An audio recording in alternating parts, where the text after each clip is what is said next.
সকাল থেকে সানাই বাজছে। 5 বছর পর চৌধুরী বাড়িতে আবার হই হই রব। আত্মীয় স্বজনের কোলাহলে অত বড় বাড়িটাও যেন গমগম করছে। 5 বছর আগের সেই দিনটার কথা মনে পড়ে যাচ্ছে তিতিরের। তিতিরের বিয়েতেও বাড়িটা ঠিক এভাবেই সেজে উঠেছিল। চৌধুরী বাড়ির যে কোনো অনুষ্ঠান মানেই আত্মীয় স্বজনের মেলা। তিতিরের একমাত্র ভাই তবগ্নর বিয়ে। তিতির তো আনন্দেই আত্মহারা। আনন্দ হবে নাই বা কেন, একমাত্র ভাইয়ের বিয়ে বলে কথা। সেজন্যই তো বিয়ের 7 দিন আগে থেকেই তিতির চলে এসেছে বাপের বাড়িতে। তবে বাপের বাড়িতে 7 দিন আগে আসা নিয়ে তিতিরের সাথে নলিনী দেবীর সে কি অশান্তি। নলিনী দেবী অর্থাৎ তিতিরের শাশুড়ি মা। তিতিরও আচ্ছা কোষে শাশুড়িকে শুনিয়ে দিয়েছে। কত আর মুখ বুজে মেনে নেওয়া যায়। আসার আগের দিন সন্ধ্যাবেলায় নলিনী দেবী এসে ঢুকলেন তিতিরের ঘরে। তিতির তখন আলমারি থেকে বেশ কয়েকটা শাড়ি বের করে বিছানার উপর রেখেছে। ভাইয়ের বিয়েতে পরবে বলে যে দুটো ভালো শাড়ি কিনেছে সে দুটো শাড়িও তার মধ্যে আছে। বিয়ের বেনারসিটাও বের করে আলাদা একটা প্যাকেট রেখে ট্রলি ব্যাগটার মধ্যে শাড়িগুলো একটা একটা করে গুছিয়ে রাখছে। তখন নলিনী দেবী তিতিরের এই গোছগাছ দেখে জিজ্ঞেস করলেন, কি ব্যাপার বৌমা, এই সন্ধ্যাবেলায় শাড়িটা বের করে গোছগাছ করছো? তা কোথাও যাবে নাকি? তিতির শাশুড়ির দিকে না তাকিয়েই বলে উঠল, কালই আমি বাপের বাড়ি যাব। নলিনী দেবী কিছুক্ষণের জন্য থমকে গেলেন। কাল? কাল কি করতে যাবে? বরং একেবারেই যেও। আর তো কদিন পরেই তোমার ভাইয়ের বিয়ে। ভাইয়ের বিয়েতে যাওয়ার জন্যই তো কালই যাব। তোমার ছেলে সেটা জানে, আমি ওকে বলেও দিয়েছি। সে কি, বিয়ে তো এখনো 7-8 দিন বাকি। এত আগে থেকে গিয়ে কি করবে? তাছাড়া আমার শরীরটাও ভালো নেই। আমি একা রান্না বান্না করে সামলাতে পারবো? অপুর অফিস, সকালে এতগুলো কাজ। তুমি বরং 2-3 দিন আগে যেও। আমার শরীর ভালো থাকলে তোমাকে বলতেই হতো না। এর আগেও তো গেছো। কখনো কি বলেছি তোমাকে? তিথির মুখে কথাগুলো যেন লাগানোই ছিল। বলল, জানতাম তুমি একটা নাটক করবেই। আমি ভাইয়ের বিয়েতে যাব এটাই তোমার হিংসা। তুমি তো কখনোই আমার ভালো দেখতে পারো না দেখছি। তুমি ভেবেছো তোমার কথা শুনে নিয়ে 2 দিন আগে যাব? আমি কালই যাব। তাতে তোমার যা ইচ্ছে হয় করো। তিতিরের এমন কড়া কড়া কথাগুলো শুনে নলিনী দেবী চুপ। খুব নরমের সুরে বললেন, তুমি আমাকে আজ যা বলে দিলে, এরপর আমি কিছুই বলবো না তোমাকে। বড় কষ্ট পেলাম বৌমা। আমি হিংসে করি, তুমি এটা আমাকে বলতে পারলে? এই কথা শোনাও পাপ। ঠিক আছে, তুমি কালই যেও, আমি সামলে নেব। সত্যি কথা বলে দিয়েছি তো, এখন খারাপ তো লাগবেই তোমার। খারাপ লাগেনি আমার। তোমার ভাইয়ের বিয়ে তুমিই তো আনন্দ করবেই। কথাটা বলে নলিনী দেবী তিতিরের ঘর থেকে বেরিয়ে গিয়েছিল। সত্যি তো আনন্দ করার জন্যই তো তিতির 7 দিন আগেই চলে এসেছে। সব কিছু প্ল্যান করে রেখেছে। কোন দিন কোন শাড়িটা পরবে, এমনকি শাড়ির সাথে কোন জুয়েলারিটা ম্যাচ করবে, সেসব আগে থেকেই ঠিক করা আছে। বিয়ের দিন সকাল থেকেই তিতির এমনভাবে সেজে আছে, তিতিরের ছোট পিসি তো বলেই বসলো, তিতির, তোকেই তো বিয়ের কোণে বলে মনে হচ্ছে। কাঁচা হলুদ রঙের শাড়ি, খোপায় গোলাপ, বেশ দেখতেও লাগছে তোকে। এদিকে গায়ে হলুদের অনুষ্ঠান নিয়ে হইচই শুরু হয়েছে। কে যেন বলল, তমগ্নর গায়ে হলুদ পরলে তবেই গায়ে হলুদের তত্ত্ব যাবে ও বাড়িতে। ওদিকে তিতিরের সেজো পিসি চিৎকার করতে করতে বলছে, 5 জন এও তো লাগবে, 4 জন হয় নাকি? একজন এও কম হচ্ছে। তিতিরের ছোট বৌদিরই এও হবার কথা। গত রাত থেকে তার আবার জ্বর, তাই একজনকে নতুন করে এও হতে লাগবে।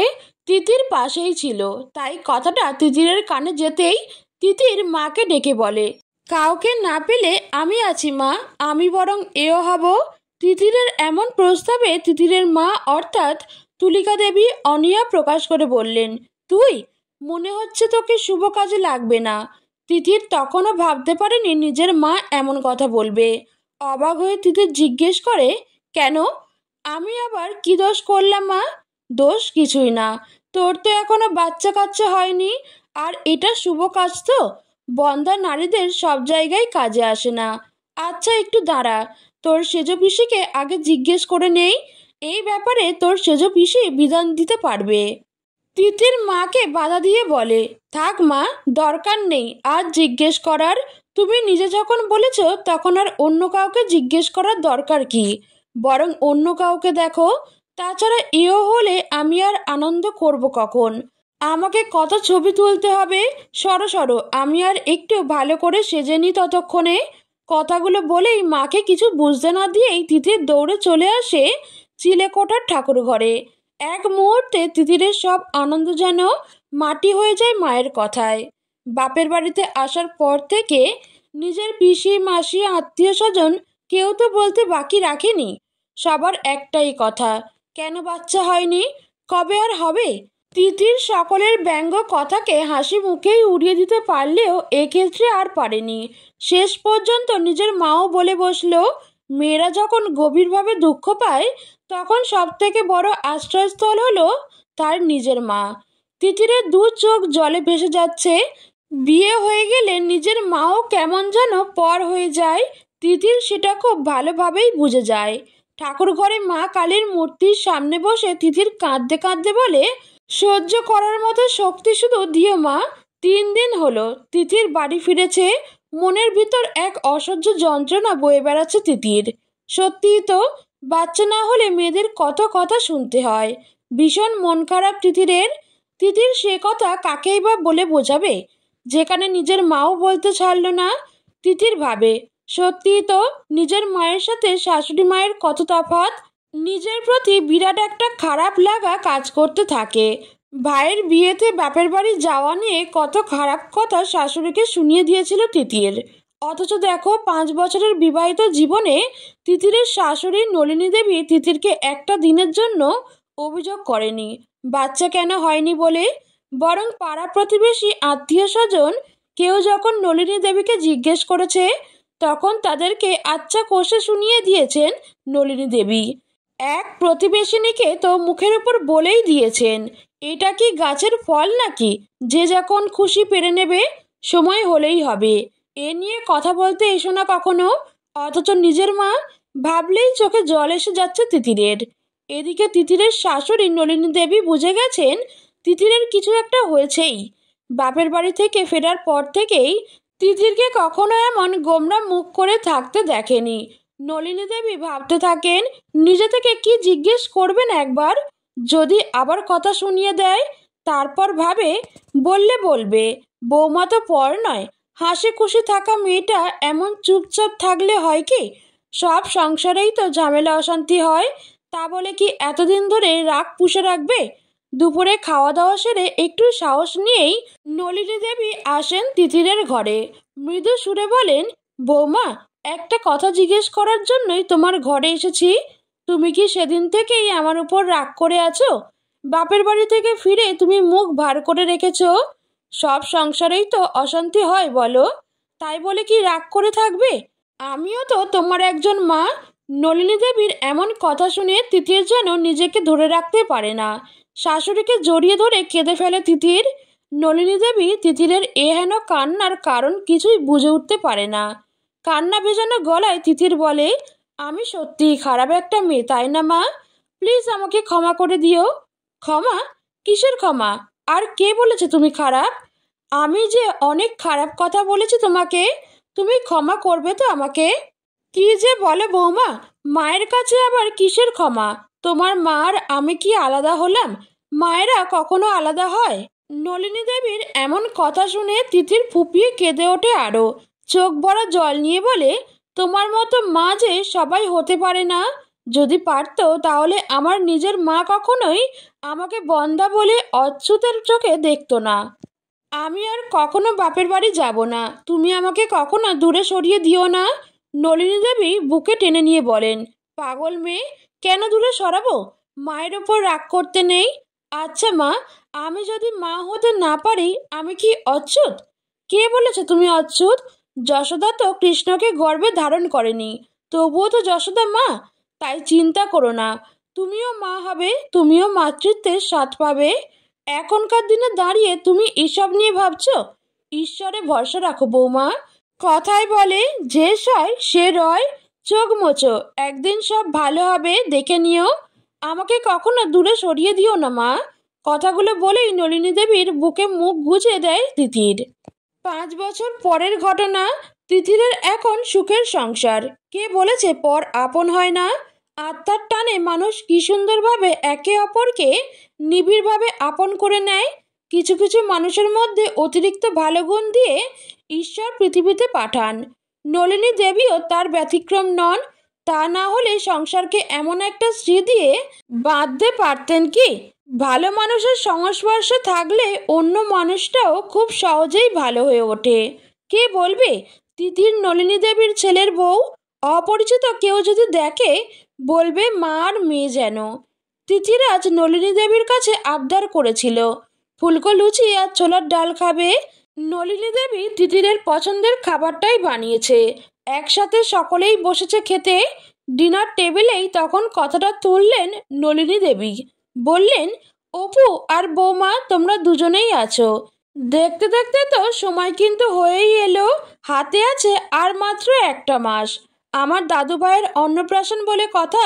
পুরোহিত মশাইকে ডেকে একটা শুভ দিন তো দেখতে হবে। কাল ছুটির দিন আছে। কাল সন্ধ্যায় পুরোহিত মশাইকে আসতে বলি। অপু হাসতে হাসতে বলল, ঠাম্মা যখন আছে তখন আর নাতির চিন্তা কি? কি বলো তিতির? তিতি কোনো উত্তর না দিয়ে হাসতে থাকে। নলিনী দেবী বলেন, শুনলে বৌমা, অপুর কথা শুনলে? একটা সিরিয়াস কথা বলছি, কোথায় মন দিয়ে শুনবে। আরো মজা করছে। আরে মা, তুমি যা করবে সেটাই ভালো হবে। তাছাড়া এখনো তো সময় আছে, ওসব হয়ে যাবে। চিন্তা করো না। কথাগুলো বলে অপু মায়ের দিকে তাকায়। নলিনী দেবী ছেলেকে বলেন, সময় বেশি নেই। আত্মীয় স্বজনকে নিমন্ত্রণ, এত বড় কাজের আয়োজন, গাঙ্গুলি বাড়ির অনুষ্ঠান তো যাওক মাওক করে তো হয় না। বৌমার বাপের বাড়িতে তো গিয়ে তো বলে আসতেই হবে। আগে থেকে দিনক্ষণ ঠিক না হলে চলবে? বৌমার ভাইকেও তো ছুটি নিতে হবে, একমাত্র ভাগ্নে বলে কথা। মামা কোলে বসিয়ে ভাত খাওয়াবে। নলিনী দেবীর পুরো কথাটুকু শেষ করতে না দিয়ে তিতির বলে উঠল, আমার আপত্তি আছে মা। আপত্তি? কিসের আপত্তি বৌমা? আমার বাপের বাড়িতে নিমন্ত্রণ করো, তাতে অসুবিধা নেই। আমার ছেলেকে তার মামা ভাত খাওয়াবে, এটা আমি নিজেই চাইছি না। নলিনী দেবী অবাক হয়ে বললেন, সে কি? প্রথম মুখে ভাত তো মামাকেই দিতে হয়, আর এটাই তো রীতি। তিতির খাওয়া থামিয়ে বলে উঠল, সব ভুলে গেলে মা? তোমরা ভুলে যেতে পারো, আমি মা হয়ে আমি পারবো না। বছর 1.5 আগে লক্ষ্মীর অন্নপ্রাশন করব বলে যখন মাকে জানালাম, মা তখন নাক সিটকে বলল, অন্নপ্রাশন? ও কি তোর পেটের মেয়ে নাকি যে ওর অন্নপ্রাশন করতে হবে? কোন অজাত কুজাতের মেয়ে? সে তোর শখ হয়েছে, তুই অন্নপ্রাশন করতে পারিস। তাছাড়া অন্নপ্রাশন তো ছোট বাচ্চার হয়, ওর অন্নপ্রাশন করার বয়স আর আছে? 1.5 বছর না 2 বছর বয়স ওর। শোন তিতির, ওই কান্নাকার বাচ্চা জাত জন্মের ঠিক নেই, তাকে মুখে ভাত দিতে আমার ছেলে যাবে না। যেদিন তোর নিজের পেটে একটা হবে সেদিন যাবে। এসব নিয়ে বেশি আধিক্যতা করলে লোকে হাসবে। এসব আজে বাজে কাজে আমাদের ডাকবি না। বিশ্বাস করো মা, সেদিন মায়ের এমন কথাগুলো আমাকে ভীষণ কষ্ট দিয়েছিল। লক্ষ্মীকে দত্তক নিয়ে আমি নাকি ঘোর অমঙ্গল করেছি, তাই আমার ঘরের লক্ষ্মীকে যে বা যারা অসম্মান করে তাদের কোনো ছোঁয়াই আমার প্রয়োজন নেই। সে আমার যতই আপন হোক। আমি বরং এটা বলবো, আমার গোপালের অন্নপ্রাশনে আমার বাপের বাড়িতে নিমন্ত্রণ করার কোনো প্রয়োজন নেই। দাদু ভাইকে তাহলে কে ভাত খাওয়াবে? কে আবার? আমার লক্ষ্মীই খাওয়াবে। লক্ষ্মীকে বাড়িতে নিয়ে আসার পর থেকেই তো সব কিছু বদলে গেল। তোমার ছেলের প্রমোশন, আমার গোপালের আগমন, সবই তো লক্ষ্মীর ছোঁয়াতেই। প্রথম মা ডাকতো লক্ষ্মীই ডেকেছে। ও নামে লক্ষ্মী নয়, ও আমাদের সত্যিকারের লক্ষ্মী। তিতিরের কথায় সায় দিয়ে আপুও বলে ওঠে, তিতির একদম ঠিক বলেছে মা। আমার লক্ষ্মী মাই আমার বাড়ির সৌন্দর্য। তাই লক্ষ্মীর হাতেই আমার গোপাল প্রথম অন্নের স্বাদ পাক। ও সব রীতিনীতি দূরে সরিয়ে তিতিরের কথাতেই বরং মান্যতা দিই। মা তার সন্তানের জন্য যেটা চাইবে সেটাতেই ভালো হবে। তুমি শুধু আশীর্বাদ করো মা, আমরা আমাদের লক্ষ্মী আর গোপালকে নিয়ে সুখে শান্তিতে যেন থাকতে পারি।